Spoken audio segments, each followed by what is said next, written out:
Welcome everybody to season 2, episode 3 of Coach Please. I'm Dan. How you doing, Monselete? Hey, I'm doing well. Great to be here. Excellent. So in our continued evolution this season of discussion, chemistry calls. Oh my God. Is it going to Yes. turn into something or is it going to explode? Where do we go today? Yeah. And you know what? For those of you that may not know what a chemistry call is, it's also sometimes called a discovery call or a get to know you call or a coffee chat. These are the initial first time calls where we're vetting the client and the client is vetting us and if we're going to work together. And the part that I really want to focus on today, because I know there are coaches out there that have been in this place, and honestly, I don't even know what to do. All right. So you have a first time call, coaching call, chemistry call, discovery call, whatever you want to call it. It's your first initial call, and you've realized this is not a fit. So you can't refer them into anybody. They don't need therapy. You just know, like, I don't want to coach this person. Now, how do I get out of this? How do I bow out really nicely, right? And say, sorry, but no, thank you. So, have you been in that moment? And what do you do? How do we get out of this so nicely without saying, um, let me refer you to so and so. The easiest and fastest way to get there is I don't feel like we're a fit. I feel like what you're searching for is outside of my scope of practice. That's the easiest one. The second one actually takes place long before they ever get to that place. And that's let your pricing be an obstacle to those who are just test driving and kicking the tires. Ooh, I've never thought about that. Okay, so the first one is, hey, you know that they're not a fit, so just kindly say, listen, what I think you're wanting, I can't really offer you. So I don't think we're going to be the right fit for each other. Or I think you said what you're wanting is out of my scope of practice. I don't think, but what if it's not? I just want to challenge that for a minute. Like, what if what they want is in your scope of practice? You just don't, they're just not the person you want to coach. My schedule's booked. My schedule's full. At best, we could look at starting in December or January. And it sounds Okay. like you want to get started a little bit before that, is my impression. All right. And so then if they wait and they come back in December, maybe then they are a fit because they've waited this long to see you. They've shown commitment to wait, so maybe there's more there than what I'm picking up on. Yeah, yeah. It almost sounds to me in those moments, it's kind of like a breakup, or it is sort of this first date, and you're having to let that person know, like, I'm not into you, and we can't ghost them because we're right there on the spot with them. And not that ghosting is what you want to do anyway, Mm-hmm. but all right, let's test out this other theory of yours. I've never thought about this and I like it. Set your pricing to be more because you're kind of feeling them out, like they're probably just feeling you out. You don't know necessarily if they're really committed or interested. And so tell me what you do in that scenario. So, using the pricing, one, pricing transparency first, is this is a big debate in most industries. Do I put my pricing on or not? Because now my competitors will know what my pricing is and what I'm charging, and they'll undercut me. Doesn't matter. How many times have you gone to a website to look for a service, and when you can't find the price, you're like, I don't, there's not enough information here, and we'll go somewhere else. So pricing transparency upfront on your website, no ghosting. Like, here's what it is. Here's what I offer, service level 1, 2, and 3, and what the costs are, and price it in a way that is within one, your ability to feel good about it and own it. Like, do that stretch of your value, and then it becomes those who find it. If you're part of the ideal client thing, and I got this from Mary Kravitz, who I just absolutely love in marketing. um your ideal client, we have that template of they're this person going through this challenge and wanting this outcome. The thing that tends not to get spoken there that she talks about is your ideal client can pay the bill too. That's part of the criteria of them being ideal, is they pay your rate. So use that rate as a filtration, and you'll find that fewer then come through that who are in real estate term, the looky-loos or the neighbors down the street who just want to see what the house is like now that it's on the market. Okay, so you're saying you get on the call and you're like, listen, let me just open with my pricing is this to work with me. Or maybe they talk about sort of what they want. You figured it would be a 3 month or a 6 month or a year package that you'd work with them based on what their goals are. And then you would tell them the pricing. And if it's somebody you really don't want to work with, maybe you say higher prices. Now, if your prices are published, your prices are published. So Right. you might have the conversation and then ask them, have you looked at my website? Are you aware of my prices?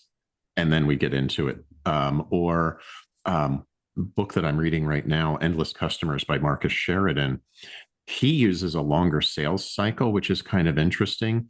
And someone who comes who has not looked at the site and is coming in a bit uneducated or unaware, they have a process with, okay, so I want you to go to the website and read these articles, and we'll send them the 3 links that might be on pricing or something else that's specific to the progress and the journey of the relationship. And if they invest time in doing that, they show they're interested. Now they're educating themselves, whether they work with us or not. But the pricing one's going to be in there along the way. And then we can talk about what do we deliver differently at that price than someone else who might be charging less. Yeah, so say they're fine with the price. They're going to pay whatever that is, but it is not a fit for you. They're just not a fit. How do you gracefully walk out of that? Tough one, because they've met every. So, okay, let's play with this. All right. Let's play with this for a second. They've met, they meet my criteria of pricing and topic. I'm getting a vibe that says, I don't know that I want to work with them. Hmm. Going back to to our earlier conversation on niche in episode 1, and even actually no, episode 2, the episode last week on coaches who don't get coached. Is this an opportunity for me to see what's triggering me? Absolutely. But you're in this moment with this client. You've got to give them a yes or no here, right? We're in a 20-minute call and now's the time I either say yes to you or I say no to you. And I'm Ooh, feeling like, yeah, you're meeting everything, but there's just this intuition that's like you're not the person I want to be coaching. what I might do there, and this would be more of the Rich Litvin prosperous coach method. I would not do a 20-minute call at that point, or if we do, just as a connection. But then, as part of the overall progress, they get a full 1 hour experience of us that is off the books. Like, here's what it's going to be like to work with me. And we show up with all of us for that. If the vibe isn't there, the vibe isn't going to be there for both of us, and then they're going to see how we work and are we a good fit. Um, and then they can decide a little bit more, and also gives us a sense of how they're going to show up. And if we're still not feeling it, maybe we can push back a little bit there and say, I'm you enjoyed it, you got out. There's something here that's missing from me, and I'm not sure what it was, and I'm not sure that I can show up for you fully. And I don't know that I'll Oh, be a good. I've said this one to a client that said it. I had to type it in an email because I was sick that day. Um, was supposed to have a session like around 5 or 6 o'clock in the afternoon. And I was sick. I was like horribly sick. There was no way I was going to be able to show up, even if I rallied. And I sent the client an email to say, just sorry, this is last minute, but I am not feeling well. I could rally if you need me today, but I don't feel like I will be a good thought partner for you. And they were like, no, appreciate the honesty. All good. We'll schedule next week. Get feeling better. And yeah, I we might love be able to that. do the same thing. Like, I just don't, there's something Because here that's that's the not working truth. for me. Like if there's something there, it means you're not going to be able to show up for them in the way they need. And so it's really about Hmm. calling that out for you. It's not about them. I was kind of kept sort of focusing it being on them, but really it's about us as the coach. Hmm. So I love that. I love that way. So, um, letting them down easy, that's a really nice way to go about it. So I've got one more scenario for you. What if they've been referred to you? They were referred to you. You had to reach out to them. So that already kind of maybe was annoying, right? And then they're on a sliding scale. They were told that you would give them this huge discount because they didn't have the money to pay an extreme amount for coaching, right? And so now you're going into this connecting call already sort of, okay, it's a referral. There's that from somebody you know. You're going to be doing a huge discounted price for them, which you're okay with if it's the right fit. Uh, is there anything else there that you need to be looking at in that chemistry call? Yeah, I'd be hardcore looking at the person who referred, because if I didn't tell them what my referral price was going to be, I don't have an agreement with the person I'm talking to on that, because I'm not the one who said But say they I would be did. willing. Say they did. Say, listen, Uh, I'll help your friend out for this price. So then she takes that to her friend and If I did, then I did. So now it becomes, these are such hard conversations to have even in the moment. Like it's real. I can't sit here and say, oh, just do this and this and this, I because know. there's It's there's just so much gray that comes in. yeah. Um, you just have to come back to, I appreciate them referring, and it just doesn't feel like a good fit. There's something in the focus or something in the vibe, um, that just does not feel like a fit. And hopefully I know somebody I can refer to at that point and be the next level of referral. Um, it's I wish there was a way I I know. could give a black and white answer on this, Yeah, and I there wish there isn't was a one. formula, right? And formulas always help. But you're right. I mean, it's so individualized. And You I know, guess, yeah, go ahead.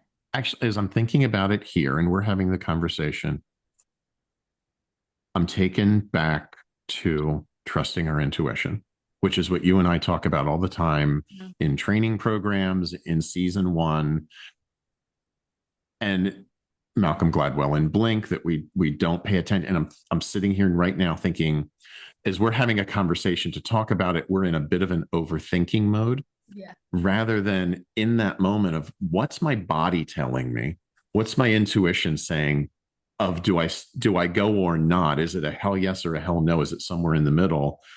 And do we play with the idea, if it's not a hell yes, we say this isn't a fit, this isn't my focus and my practice. um and where do we honor that in holding a boundary for ourselves? Yeah, exactly. And that leads me to one last thing, which is as a coach, good ethical practice, you've had this chemistry call. You really know that it's not a fit, but maybe you didn't know how to tell them.